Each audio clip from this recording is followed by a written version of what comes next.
here in an incubator space, but not for too much longer, because the plans are to move out of here to a much larger, more incredible space. Yeah, the plan is to have our own tap room, Right. so we can serve and have our own food program and just create that Funkytown hospitality. That's always been the vision. Like, it's fun to play it on the shelves, and we do that with the artwork and the activations, but we always wanted you to come into our living room and experience what we have to offer. So when you come here, when you're here at the pilot project, you can get, I mean, it's like visiting 9 breweries, but it's all under one roof. Absolutely. When did you start here? We started here in 21. Okay. 2021. So we had an interview with them. Again, we went to, we didn't know anything about contract brewing, right? So we go to Fresh Fest, which is one of the biggest black-owned festivals, if not the biggest black-owned beer festival in the nation, rated by US Today, #1, a couple years in a row. We go there, and first of all, we always thought that we were working in a silo, right? Like, we always thought it was just like we were the small sloth of craft brewers that like to drink beer, right? Until we go out there, and it's like, oh my God, all these black and brown folks and women are all involved in beer. So now it feels like a family reunion aspect, right? And it's not just the fact that you have somebody from representing a brand pouring up, you have that actual owner of that brand pouring up. So now you have that opportunity to get information and share strategies. So we ended up meeting a brewer by the name of Alyssa Bones Mercado, who is the only black-owned brewer, female black-owned brewer in the state of Connecticut. Okay. Right, so she told us about contract brewing. We had no idea what that was about, so we come back home, start doing a little bit more research, and it's just like incubator. And that's how we discovered Pilot Project.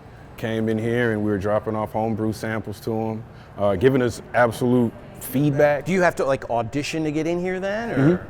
And we wanted to make sure that we maintain that relationship too, right? We wanted to make sure it's like, hey, this is our homebrew, and then how we're getting better on each homebrew that we're doing, right? And so it came to an opportunity where they was like, hey, we got some tank space for you guys want to come in.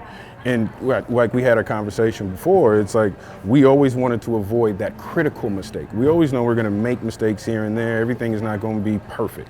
Well, you want to avoid that critical mistake, and that was getting in those tanks too early, without having a correct business plan together, without making sure that your go-to-market strategy is perfect, right? So we scaled back on that, denied the tank space, and then when we were ready, dropped off some more homebrew samples where we felt like this was the one. We had our strategy together. Then we auditioned. They took us back here. It was hot, sweating.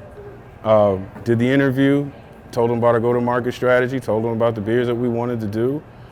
They believed in us and told us right before we walked out the door that you guys got the tank space. Also, my understanding is, every brewery we go to, they want to talk to us about their IPAs. Their hazy IPAs, their West Coast. IPA is not something that you're crazy about, is it? No, well, we found out, like, we drink IPAs, right? But our palate is conditioned to drink IPAs, right? So when we would go out with our beers and people would taste our beers, they were like, oh, that can looks dope. Let me taste some of it, right? And it just so happens to be an IPA. They would drink it, but they would hate the bitterness of it, but they would love the smell. So it's like, these are the data points that we need to take. And how do you introduce somebody to beer? You don't give them an IPA, you don't give them a double, you don't give them a hazy, because then you might not get them back again, right? So what we wanted to do is we took those data points and said, let's make something approachable, palatable, low on bitterness, low on astringency, something that we can give somebody so they can drink it and create their own on-ramp into craft beer. And that's how we come up with these. You're taking this information almost in real time and then adapting to what you're making the consumer.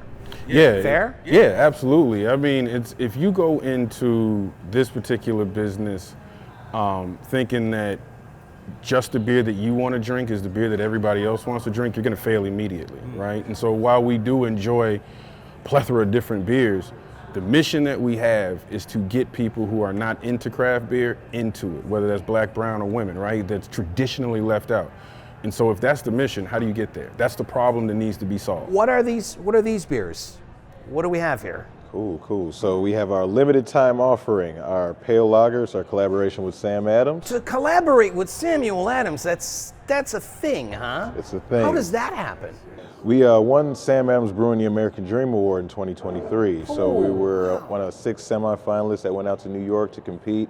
Kind of set up like it was a festival, and it's all about like not just the product, but how do you interact with the customer, like a festival feel, the story of the brand. And then Jim Cook was there himself, poured a full pint.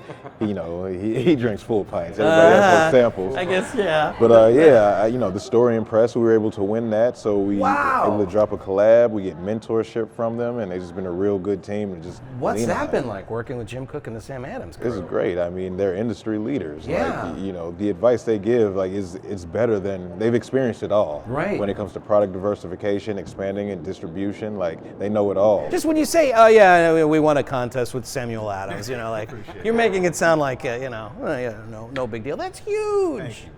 So the beer is? A pale lager. Pale lager. It's kind of like a fusion of both of our flagships. So our flagship is an American Pale Ale. Their flagship is the Boston Lager. Right. So both focus on like palatability, accessibility, but basically it's a clean Pilsner, just easy to drink, and yeah, just keep it sociable. This beer, this one in the middle is? That's the baby. The baby. That's the baby. That's the baby. Hip Hop Sonar and Brew. That is the American Pale Ale. This is the one that I've had at a Blackhawk game. Yes. Okay. Yes, that's the one that we started brewing in the garage. That's our number one. That's the one that gets us in the doors. That's the one that we introduced first. That's the one that we went and did a sampling campaign with before we even launched.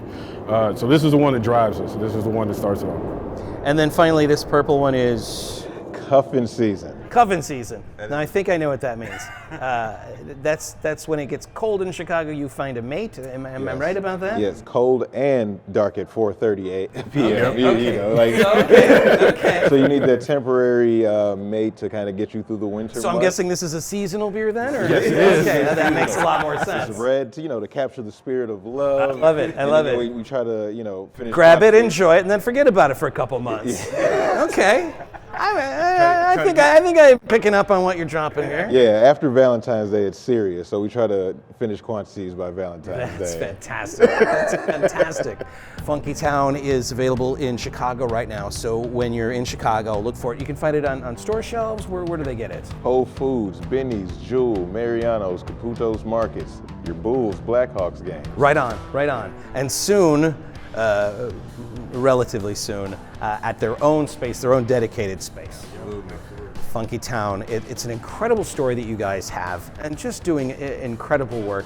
Fellas, I cannot thank you enough for the time. Appreciate it. Keep up the good work. Thank you, thank you, thank you. And cheers. Cheers.